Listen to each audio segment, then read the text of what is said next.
When they were going through a hard time, they just kept calling on Allah. They just kept talking to Allah. They kept crying out to Allah. They made conversation with Allah. Inna kunna min qablu nad'uhu. والطور وكتاب مسطور. Inna kunna min qablu nad'uhu. And before even that, so Allah protected us from the punishment of hell. And we used to be worried about our families. But even much before we were even worried about our families, notice the min qablu this time. There's an extra min. In the previous ayah, 2 ayahs ago, there was qablu without min. But now there's min qablu, which means even before then, and even since the beginning, we were doing something. Nad'uhu. We just kept calling Allah. And this is a summary of their remembrance of their entire life. All these people in Jannah, from all these different centuries, all these different continents, all these different languages, and they all have one thing in common. When they were going through a hard time, they just kept calling on Allah. They just kept talking to Allah. They kept crying out to Allah.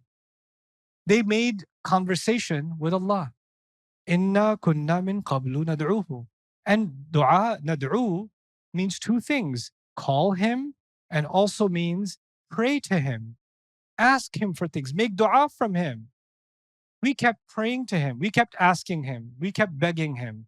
We kept talking to Him and begging Him and talking to Him and begging Him. This is what we did. This was our relationship with Allah. Ya Allah, just give me this. Ya Allah, just give me this. Ya Allah, just give me this. And then what did Allah prove Himself to be? Innahu huwal barr rahim. As a unique name of Allah. Never in the Quran does Allah describe Himself as Al-Barr except this ayah. Al-Barr. This is the only place in the Quran where Allah describes Himself as Al-Barr. Barr is used in other places in the Quran, like وَتَوَفَّنَا مَعَ الْأَبْرَارِ. Like, for example, another version of this word, لَيْسَ الْبِرَّ أَن تُوَلُّوا وُجُوهَكُمْ ظَهَرَ الْفَسَادُ فِي الْبَرِّ وَالْبَحْرِ بِمَا كَسَبَتْ أَيْدِي النَّاسِ. So it's used in other places. But for Allah, you've seen Ar-Rahim before, but what have you not seen before? Al-Barr. So let's understand what Al-Barr means. Al-Barr originally means land far away from the water. Land far away from the water.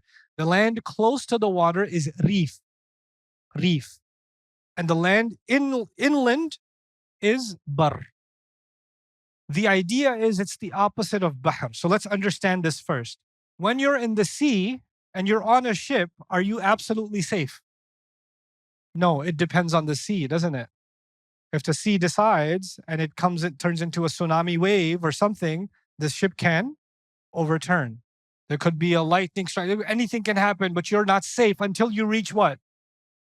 Land. And once you reach land, even the reef area is still dangerous because large waves can come and strike land. But when will you feel, if you've been out at sea for a long time, where will you feel the safest? When you are deep inland. Now you're on stable ground. This is a reliable place for safety.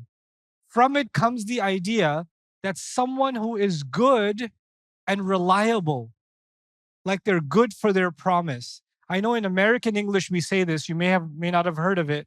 You say, hey, can I borrow $20? I'm good for it. I'm barr for it, meaning I'm reliable, I'll pay it back. Allah is good for His promise, is one of the main implications of the ayah here.